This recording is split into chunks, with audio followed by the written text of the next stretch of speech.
ನಾನು ವ್ಯಕ್ತಿತ್ವ ವಿಕಸನದ ಕುರಿತು ಮಾತನಾಡಬೇಕಾದ್ರೆ ಯುವಕರಿಗೆ ಒಂದು ಮಾತನ್ನು ಪದೇ ಪದೇ ಹೇಳಿದ್ದುಂಟು.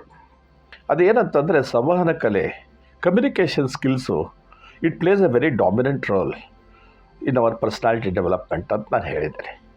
ಯಾಕೆಂದರೆ ಇದು ಪದೇ ಪದೇ ಹೇಳುವಂಥದ್ದೇನಿದೆ, ಕಮ್ಯುನಿಕೇಷನ್ ಸ್ಕಿಲ್ಸ್ನಿಂದ ಏನಾಗುತ್ತೆ. ಕಮ್ಯುನಿಕೇಷನ್ ಸ್ಕಿಲ್ಸು ನಮ್ಮ ವ್ಯಕ್ತಿತ್ವದ ಒಟ್ಟು ಬೆಳವಣಿಗೆಗೆ ಮೂಲಭೂತವಾದ ಆಶಯ. ಅದು ಸಂವಹನ ಕಲೆಯೇ ಆಗಿರ್ತದೆ. ಅದರಲ್ಲಿ ನಿರ್ವಿವಾದ ಆ ಮಾತಕ್ಕೆ ಸತ್ಯ, ಯಾವಾಗಲೂ ಯಾವ ಕಾಲಕ್ಕೂ ಸತ್ಯ. ಅಂದರೆ ಅದರ ಸಲುವಾಗಿ ಮಾತಾಡಬೇಕಾದ್ರೆ ನಾವು 7 C's of communication, barriers of communications ಅಂತ ಅನೇಕ ವಿಷಯಗಳನ್ನು ಹೇಳಿರ್ತೇವೆ. ಅದೇನು ಗೊತ್ತಿಲ್ಲದ ವಿಷಯಗಳಂತಲ್ಲ. ಅಂದರೆ 7 C's ಆಫ್ ಕಮ್ಯುನಿಕೇಷನಲ್ಲಿ ಮೂಲಭೂತವಾಗಿ ಕ್ಲಿಯರ್ ಇರಬೇಕು, ಕ್ಯಾಂಡಿಡ್ ಇರಬೇಕು, ಕರ್ಸಿಯಸ್ ಇರಬೇಕು, ಕನ್ಸೈಸ್ ಇರಬೇಕು. ಹೀಗೆ ಅಂದರೆ ಮಾತಾಡೋದು ಸ್ಪಷ್ಟವಾಗಿರಬೇಕು ಮತ್ತು ಒಂದು ರೀತಿಯಿಂದ ವಿನಮ್ರ ಭಾವದಿಂದ ಮಾತಾಡುವಂಥ ಒಂದು ಕಲೆಯನ್ನು ನಾವು ಬೆಳೆಸ್ಕೋಬೇಕು ಅಂತ ನಾವು ಹೇಳಿರ್ತೇವೆ. ಮತ್ತು ಮಾತು ಸ್ಪಷ್ಟವಾಗಿರಬೇಕು ಮತ್ತು ಹೇಳಿದ್ದನ್ನು ನಿರ್ದಿಷ್ಟವಾಗಿ ಹೇಳುವಂಥ ಒಂದು ಪದ್ಧತಿನೂ ರೂಢಿಸ್ಕೊಳ್ಬೇಕಾಗ್ತದೆ. ಅದರ ಜೊತೆಗೆ ನಾನು ಹೇಳೋದನ್ನು ಭಾಳ ಹೇಳಬಾರ್ದು, ಹೇಳೋದನ್ನು ಸ್ವಲ್ಪದರಲ್ಲಿಯೇ ವಿಷಯವನ್ನು ಅರ್ಥ ಮಾಡಿಕೊಡಬೇಕು. ನಾನು ಏನನ್ನು ಮಾತನಾಡ್ತಾ ಇದ್ದೇನೆ ಅದು ಸ್ಪಷ್ಟವಾಗಿ ನನ್ನ ಎದುರಿಗೆ ಕುಳಿತು ಕೇಳುವವನಿಗೆ ಅದು ಸ್ಪಷ್ಟವಾಗಿ ನಾನು ಏನನ್ನು ಅಂದಿದ್ದೇನೆಯೋ ಅದೇ ರೀತಿ ಅದು ಹೋಗಿ ಅದು ಒಂದು ಸಂದೇಶ ಮುಟ್ಟಬೇಕು.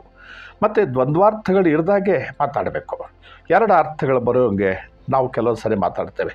ಬೇರೆ ಬೇರೆ ವಾತಾವರಣದಿಂದ ಬಂದ ಜನ ಬೇರೆ ಬೇರೆ ರೀತಿಯಿಂದ ಮಾತಾಡ್ತಾರೆ. ಅವರು ಯಾಕೆ ಇದನ್ನು ಮಾತಾಡಿದರು ಅಂತ ತಿಳ್ಕೊಂಬುವಂಥ ಸಾಮರ್ಥ್ಯನೂ ಕೂಡ ನಮಗೆ ಬೇಕಾಗ್ತದೆ.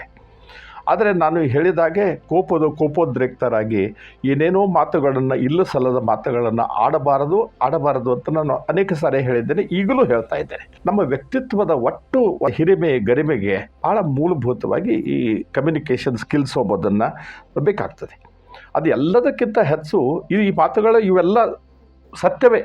ಇವೆಲ್ಲವನ್ನೂ ಒಳಗೊಂಡಂತೆ ಇನ್ನೊಂದು ಮಾತು ನಾನು ಇಲ್ಲಿ ಹೇಳಬೇಕಾದದ್ದು ಬಹಳ ಸರಿಯಾದದ್ದು ಅಂತ ನಾನು ತಿಳ್ಕೊಂಡಿದ್ದೀನಿ.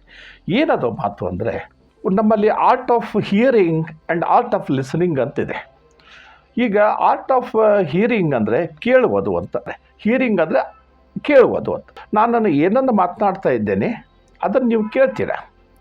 ಕೇಳಿದ ಮೇಲೆ ಅದಕ್ಕೆ ಮುಗಿದು ಹೋಯಿತು, ಕೇಳಿಬಿಟ್ಟು ಮರ್ತು ಬಿಟ್ಬಿಟ್ರೆ ಇದು ಕೇಳುವುದು ಅಂತ. ಆದರೆ ಆರ್ಟ್ ಆಫ್ ಲಿಸ್ನಿಂಗ್ ಅಂದರೆ ನಾನನ್ನು ಏನನ್ನು ಹೇಳ್ತಾ ಇದ್ದೇನೆ ಅದನ್ನು ನೀವು ಆಲಿಸುತ್ತಾ ಇದ್ದೀರಿ ಅಂದರೆ ನಾನು ಹೇಳುವ ಮಾತುಗಳನ್ನು ನೀವು ಕೇಳ್ತಾ ಇದ್ದೀರಿ, ಅದಕ್ಕೆ ಕೇಳಿದ್ದನ್ನು ಮನನ ಮಾಡಿಕೊಳ್ತಾ ಇದ್ದೀರಿ. ಯಾವ ಅರ್ಥದಲ್ಲಿ ಎದುರಿಗಿರ್ತಕ್ಕಂಥ ವ್ಯಕ್ತಿ ಈ ರೀತಿ ಮಾತನಾಡಿದ, ಯಾತಕ್ಕಾಗಿ ಮಾತಾಡಿದ, ಇದರಿಂದ ನಾನು ಬೇಕಾದದ್ದೇನು, ಅವರು ಯಾವ ಸಂದೇಶವನ್ನು ನನಗೆ ಕೊಟ್ಟರು, ಈ ಸಂದೇಶದ ಮೂಲಕ ನಾನು ಏನನ್ನು ಮಾಡಬೇಕು ಎಂಬುದು ತಿಳುವಳಿಕೆ. ನಾವು ಕೆಲವು ಸರಿ ಹೇಳ್ತೇವೆ, ಕೇಳಿದ್ದನ್ನು ಮರೆತು ಬಿಡ್ತೇವೆ. ಆದರೆ ಮತ್ತೆ ನೆನಪಿಸಿದ ಮೇಲೆ ನೀವು ಹೀಗೆ ಹೇಳಿದ್ರಲ್ಲ ಅಂತ. ಏನಂತಂದರೆ ತಾತ್ಪೂರ್ತಿಕವಾಗಿ ಆ ಮಾತುಗಳನ್ನು ನಾನು ಕೇಳಿರ್ತೇನೆ, ಮರ್ತಿರ್ತೇನೆ. ಆದರೆ ಆಲಿಸೋದು ಅಂತಂದರೆ ಕೇಳಿದ ಮಾತುಗಳನ್ನು ಮನನ ಮಾಡಿಕೊಂಡು ಆ ಮನನ ಮಾಡಿದ ಮಾತುಗಳನ್ನು ಮತ್ತೆ ಧ್ಯಾನಿಸಿ ನನ್ನ ವ್ಯಕ್ತಿತ್ವಕ್ಕೆ ವಿಕಸನಗೊಳ್ಳೋದಕ್ಕೆ ಪೂರಕವಾಗುವಂಥ ಅವರ ಮಾತುಗಳನ್ನು ಹೇಳಿದರೆ ಅದನ್ನು ನನ್ನ ಕಾರ್ಯರೂಪದಲ್ಲಿ ತರುವಂಥ ಕೆಲಸ ಆಗಬೇಕಾಗಿದೆ. ನಾನು ಇನ್ನೊಂದು ಮಾತು ಹೇಳಿದೆ, ಮಾತು ಬೇರೆ ಬೇರೆ ಅರ್ಥಗಳನ್ನು ಕಲ್ಪಿಸ್ತವೆ. ಒಂದೇ ಮಾತು ಬೇರೆ ಬೇರೆ ರೀತಿಯಾಗಿ ಅನೇಕ ಅರ್ಥಗಳನ್ನು ಕಲ್ಪಿಸುವಂಥ ಸಂದರ್ಭ ಬರ್ತದೆ. ಆದರೆ ನಾನು ಈಗ ಹೇಳಿದ ದ್ವಂದ್ವಾರ್ಥದಲ್ಲಿ ಮಾತನಾಡಬಾರ್ದು ಅಂತ ಹೇಳಿದ್ದಲ್ಲ. ದ್ವಂದ್ವಗಳಿಂದ ಕೂಡಿದ ಬದುಕಲ್ಲ. ಸ್ಪಷ್ಟವಾದ ಬದುಕು ಇರಬೇಕಾದರೆ ನಮ್ಮ ಮಾತಿನಲ್ಲಿಯೂ ಕೂಡ ಒಂದು ಚಾಕಚಕ್ಯತೆ ಬೇಕು. ಮತ್ತು ನನಗೆ ಇದಕ್ಕೆ ಒಂದು ಉದಾಹರಣೆ ಹೇಳಬೇಕು ಅಂತ ಅನಿಸ್ತೆ. ನಾನು ಭಾಳ ಚಿಕ್ಕವ ಇದ್ದೆ, ಒಂದು 6th ಸ್ಟ್ಯಾಂಡರ್ಡಲ್ಲಿ ಇರಬಹುದು. ಸರಳ ಒಂದು 10 ವರ್ಷದ ಹುಡುಗ ನಾನು. ನನಗೇನು ಜೀವನದ ಬಗ್ಗೆ ಏನಂತ ತಿಳುವಳಿಕೆಗಳು ಇರೋದಂಥದ್ದು, ಏನೋ ಶಾಲೆಗೆ ಹೋಗೋದು, ಏನೋ ತಂದೆ ತಾಯಿ ಪರಿಸರ, ಸ್ಕೂಲಿಗೆ ಹೋಗೋದು, ಅಭ್ಯಾಸ ಮಾಡೋದು, ಇಷ್ಟೇ. ಒಂದು ಸರಿ ಏನಾಯಿತು, ನನ್ನ ಪಕ್ಕದಲ್ಲಿ ಒಂದು ಹುಡುಗ ಕೂತಿದ್ದ. ಅವನು ನನ್ನಷ್ಟು ವಯಸ್ಸಿನವನೇ ಆದರೆ ಅವನು ಬಂದ ಪರಿಸರ ಬೇರೆ ಆಗಿತ್ತು. ಆದರೆ ನನಗೇನೋ ಕೆಲವೊಂದು ವಿಷಯಗಳು ಗೊತ್ತಿದ್ದ, ಭಾಳ ನಾನು ಒಂದು ರೀತಿಯಿಂದ ಅಮಾಯಕ ಅಂತ ತಿಳ್ಕೊಳ್ಳಿ. ಅದು ಕೂತರೆ ಕೇಳ್ತಿದ್ದೆ, ಟೀಚರ್ ಹೇಳಿದ್ದನ್ನು ಸರಿಯಾಗಿ ಕೇಳ್ಕೊಬೋದು, ಗ್ರಹಿಸೋದು. 10-12 ವರ್ಷದ ಹುಡುಗ ಅಂತ ಹೇಳಿದ್ನಲ್ಲ, ಏನೋ ಒಂದು ವಿಷಯಗಳನ್ನು ಹೇಳ್ತಿದ್ರು. ಒಂದು ಸರಿ ನಮ್ಮ ಟೀಚರ್ ಏನಂದರು, ಇಲ್ಲ ನೀವು ಅಕ್ಕಪಕ್ಕ ನಮ್ಮ ಕ್ಲಾಸ್ನಲ್ಲಿ ಗಂಡು ಹುಡುಗರ ಜೊತೆಗೆ ನಾವು ಏನು ಹುಡುಗರು ಇರ್ತಿದ್ವಿ, ಅದ್ರ ಜೊತೆಗೆ ಹುಡುಗಿಯರು ಇರ್ತಿದ್ರು. ಅದು ನಾವು ಯಾವ ಕ್ಲಾಸ್ನಲ್ಲಿ ಇರ್ತಿದ್ವಿ, ಒಬ್ಬರು ವಿದ್ಯಾರ್ಥಿಗಳು ವಿದ್ಯಾರ್ಥಿನಿಯರು ಕೂಡ ನಾವು ಕ್ಲಾಸ್ಗಳನ್ನು ತೊಗೊಳ್ತಿದ್ವಿ. ಅಂಥ ಒಂದು ಕ್ಲಾಸ್ ಇರ್ತಿತ್ತು. ಅಂಥದ್ರಲ್ಲಿ ಅವರು ಏನು ಮಾಡಿದ್ರು ಅಂದರೆ, ನಾವು ಗಲಾಟೆ ಮಾಡ್ತಾಯಿದ್ರು, ಎಲ್ಲ ಹುಡುಗರು ಗಲಾಟೆ ಮಾಡ್ತಾಯಿದ್ರು. ಟೀಚರ್ ಒಳಗಡೆ ಬಂದರು.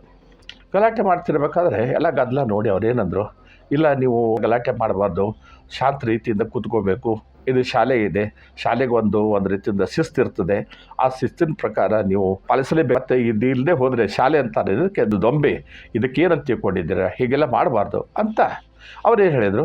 ಮತ್ತೆ ಅವರು ಒಂದು ಮುಂದುವರೆದು ಹೇಳಿದರು, ನಾವೆಲ್ಲ ಹೆಣ್ಣು ಹುಡುಗಿಯರ ಜೊತೆಗೆ ಅಥವಾ ವಿದ್ಯಾರ್ಥಿನಿಯರ ಜೊತೆಗೆ ಏನೋ ಯಾವುದೋ ಕಾರಣಕ್ಕೆ ಅಲ್ಲಿ ಹುಡುಗರೆಲ್ಲರೂ ಅಲ್ಲಿ ವಿದ್ಯಾರ್ಥಿಗಳು ಜಗಳ ಆಡ್ತಿದ್ರು, ಏನೋ ಮಾತಾಡ್ತಾಯಿದ್ರು. ಅದನ್ನೆಲ್ಲ ನೋಡಿದ ಮೇಲೆ ಟೀಚರ್ ಏನಂದರು, ಅಲ್ಲಪ್ಪ ನೋಡಿ, ನಾನೇ ಹೇಳ್ತಾ ಇದ್ದೇನೆ, ನಿಮಗೆ ಎಲ್ಲ ನಿಮ್ಮ ಪಕ್ಕದಲ್ಲಿರ್ತಕ್ಕಂಥ ವಿದ್ಯಾರ್ಥಿನಿಯರನ್ನು ಅಕ್ಕ ತಂಗಿಯರಂತ ತಿಳ್ಕೊಬೇಕು ನೀವು ಅಂದರು. ಅಕ್ಕ ತಂಗಿಯರಂತ ತಿಳ್ಕೊಬೇಕು ಅಂತಂದರು. ನಾವೆಲ್ಲ ಹೌದು ಅಂಥೇಳಿ ಬಿಟ್ಟು, ಅಕ್ಕ ತಂಗಿಯರೇ ಅಲ್ವಾ, ಅವರೆಲ್ಲ ಪಾಪ ನಮ್ಮ ಜೊತೆಗೆ ಕಲಿತಾ ಇರುವಂಥ ವಿದ್ಯಾರ್ಥಿನಿಯರು, ಅವರು ನಾವು ಅಕ್ಕ ತಂಗಿಯರ ಸಹೋದರಿಯ ಭಾವದಿಂದ ನೋಡಬೇಕು ಅಂತ ಅವರು ಟೀಚರ್ ಸರಳವಾಗಿ ಭಾಳ ಮನಮುಟ್ಟುವಂತೆ ಹೇಳಿದರು. ಆದರೆ ನನ್ನ ಪಕ್ಕದಲ್ಲಿ ಕೂತ ಹುಡುಗ ಒಂದು ರೀತಿಯಿಂದ ಅದಕ್ಕೊಂದು ಬೇರೆ ಒಂದು ವಿಪರೀತವಾದ ಅರ್ಥವನ್ನು ಕಲ್ಪಿಸಿ ಬೇರೆ ರೀತಿ ಮಾತಾಡಿದ. ಏನಂದ್ಬಿಟ್ಟ, ಸುಮ್ಮನೆ ಮಾತಾಡ್ತಾ ಇದ್ದಂಗೆ ಒಂದು ರೀತಿಯಿಂದ ಗೊಣಗೊಟ್ಟಿದ್ದ ಹಾಗೆ ಏನೋ ಒಂದು ರೀತಿಯ ಅಸ್ಪಷ್ಟವಾದ ರೀತಿಯೊಳಗೆ ನಾವು ತಿಳ್ಕೊತೇವೆ ಬಿಡಿ, ನಮ್ಮ ಅಕ್ಕನ ಮಕ್ಕಳು ಅಂತ ತಿಳ್ಕೊತೇವೆ ಅಂದ್ಬಿಟ್ಟ. ಅಕ್ಕನ ಮಕ್ಕಳಂತೆ ತಿಳ್ಕೊತೇವೆ ಬಿಡಿ ಅಂಥೇಳಿ ಅಂದ ತಕ್ಷಣ ನನಗೇನು ಗೊತ್ತೇ ಆಗಲಿಲ್ಲ. ಅವನೇನೋ ಮಾತಾಡಿದ, ಆದರೆ ಟೀಚರಿಗೆ ಒಂದು ರೀತಿಯಿಂದ ಆ ಕ್ಷಣಕ್ಕೆ ಗೊತ್ತಾಗಲಿಲ್ಲ ಯಾರು ಮಾತಾಡಿದೆ ಅಂತ. ನನ್ನ ಹತ್ರ ಬಂದು ಯಾರದು ಮಾತಾಡಿದವರು ಅಂತ ಕೇಳಿದರು. ನಾನು ಏನು ಮಾಡಿದೆ, ಅನಿವಾರ್ಯವಾಗಿ ನಾನು ಮಾತಾಡಲಿಲ್ಲ ಸರ್, ನಾನು ಮಾತಾಡಿದ್ದಲ್ಲ ಅಂತಂದೆ. ಅದರ ಪಕ್ಕದಲ್ಲಿ ಹುಡುಗ ನಕ್ಬಿಟ್ಟ. ಅವನೇ ಮಾತಾಡಿದಾನೆ ಅಂತ ತಿಳ್ಕೊಂಡು ಅವರಿಗೆ ಒಂದು ಪೆಟ್ಟು ಕೊಟ್ಟರು. ನನಗೆ ಯಾವಾಗ ಅರ್ಥನೇ ಆಗಲಿಲ್ಲ, ಯಾಕೆ ಇವೆಲ್ಲ ಅಕ್ಕ ತಂಗಿಯರಾಗಿ ತಿಳ್ಕೊಬೇಕು, ಸಹೋದರಿಯರೇ ಅಂತ ತಿಳ್ಕೊಬೇಕು ಅಂತ ಇವರು ಹೇಳಿದಾಗೆ ಆ ಹುಡುಗ ಏನಂತಂದ, ನಾವು ಅಕ್ಕನ ಮಕ್ಕಳಂತ ತಿಳ್ಕೊತೇವೆ ಬಿಡಿ ಅಂಥೇಳಿ ಅಂದನಲ್ಲ.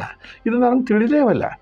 ನಾನು ಮನೆಗೆ ಹೋಗಿ ನಮ್ಮ ತಾಯಿಯನ್ನು ಕೇಳಿದೆ, ಏನು ಇವತ್ತು ನಮ್ಮ ಪಕ್ಕದಲ್ಲಿ ಕೂತಿದ್ದಲ್ಲ ಹುಡುಗ, ಆ ಹುಡುಗನ ಟೀಚರು ಒಂದು ರೀತಿಯಿಂದ ಪೆಟ್ಟು ಕೊಟ್ಟರು, ಅವನು ಇಲ್ಲ ಹೀಗೆಲ್ಲ ಮಾತಾಡಬಾರ್ದು, ಈಗೆಲ್ಲ ಚಿಕ್ಕ ಹುಡುಗರು ಹೀಗೆಲ್ಲ ಮಾತಾಡೋದು ತಪ್ಪು ಅಂಥೇಳಿ ಅವ್ರಿಗೆ ಹೇಳಿದರು ಅಂತ ಹೇಳಿದೆ.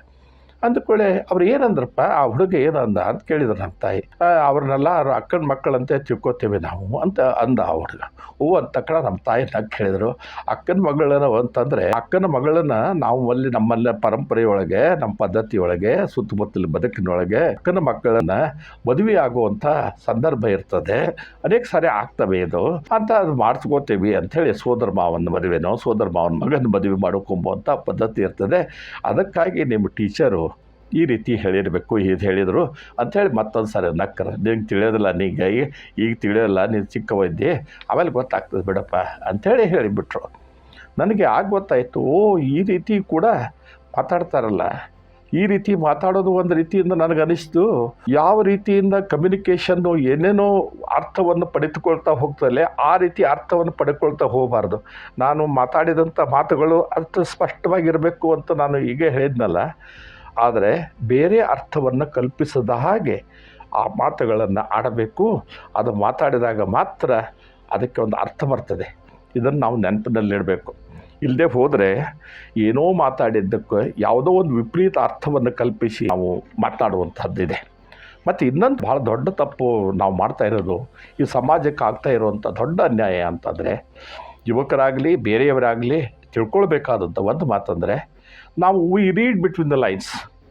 ಮತ್ತು ಇನ್ನೊಂದೇನೆಂದರೆ, ಯಾವುದೋ ಒಂದು ಮಾತಾಡಿರ್ತಾರೆ, ಒಂದು ಭಾಷಣ ಅಂತ ಆಗಿರ್ತದೆ, ಒಂದು ಭಾಷಣದ ಮಾತಿನ ಭರದಲ್ಲಿ 1-2 ಮಾತುಗಳನ್ನು ಅಷ್ಟೇ ಅದು ಉದ್ಧರಿಸಿ ಉಳಿದ ಎಲ್ಲ ಮಾತುಗಳನ್ನು ನಾವು ಏನು ಮಾಡಿಬಿಡ್ತೀವಿ, ಮರೆಮಾಚಿ ಬಿಟ್ಟು ಆ ಮಾತನ್ನು ಮಾತ್ರ ಅದರಲ್ಲಿ ಒತ್ತಿ ಈ ಮಾತನ್ನು ಹೀಗೆ ಹೇಳಿದರು, ಹೀಗೆ ಹೇಳಬಾರ್ದಾಗಿತ್ತು. ಅದರ ಮೇಲೆ ವಿಪರೀತವಾದ ಚರ್ಚೆಗಳಾಗ್ತವೆ, ಅದ್ರ ಮೇಲೆ ಬಡದಾಟಗಳಾಗ್ತವೆ. ಲಕ್ಷಾಂತರ ಜನ ಹೀಗಂತಾರೆ ಹಾಗಂತಾರೆ ಏನೇನೋ ಅರ್ಥಗಳನ್ನು ಕಲ್ಪಿಸಿ ಗೊಂದಲಮಯವಾದ ವಾತಾವರಣ ಸೃಷ್ಟಿ ಮಾಡುವಂಥ ಒಂದು ಜನರೂ ಇದ್ದಾರೆ ನಮ್ಮಲ್ಲಿ. ಅದಕ್ಕಾಗಿ ನಾವು ಏನನ್ನೂ ಮಾತಾಡಬೇಕಾದ್ರೆ ಯಾವುದನ್ನು ಕಮ್ಯುನಿಕೇಷನ್ ಕರೆಕ್ಟ್ ಆಗಿದೆ ಅಂತಂದರೆ, ಮಾತಿನ ಪೂರ್ತಿ ಯಾವ ಅರ್ಥದೊಳಗೆ ಈ ಮಾತನ್ನು ಆಡಿದರು ಎಂಬುದನ್ನು ಕೂಡ ಬಹಳ ಮಹತ್ವದ್ದಾಗ್ತದೆ. ಇಂಥ ವಿಚಾರಗಳನ್ನು ನಮ್ಮ ಯುವಕರು ಮನಸ್ಸಿನಲ್ಲಿ ಇಟ್ಟುಕೊಂಡು ಯಾವುದನ್ನೋ ನೋಡಿ ಯಾವುದ್ರದ್ದೋ ಮೇಲೆ ನಮ್ಮ ಒಂದು ಒಪಿನಿಯನ್ ಕ್ರಿಯೇಟ್ ಮಾಡಿಕೊಳ್ಳುವಂಥ ಒಂದು ಸಂದರ್ಭ ಅನೇಕ ಸಾರಿ ಬರ್ತದೆ. ಅಂಥ ಸಂದರ್ಭಗಳು ಬರಬಾರ್ದು. ಯಾವುದನ್ನು ಮಾಡೋಕ್ಕೆ ಕೇಳಿದರೆ ಅದನ್ನು ಹಾಗೇ ಅದನ್ನು ನೋಡದೆ ಅದು ಪೂರ್ತಿ ವಿವರಗಳನ್ನು ತಿಳ್ಕೊಂಡಾಗ ಮಾತ್ರ ನಾವು ಸರಿಯಾಗಿ ಮಾತಾಡಲಿಕ್ಕೆ ಸಾಧ್ಯ ಆಗ್ತದೆ.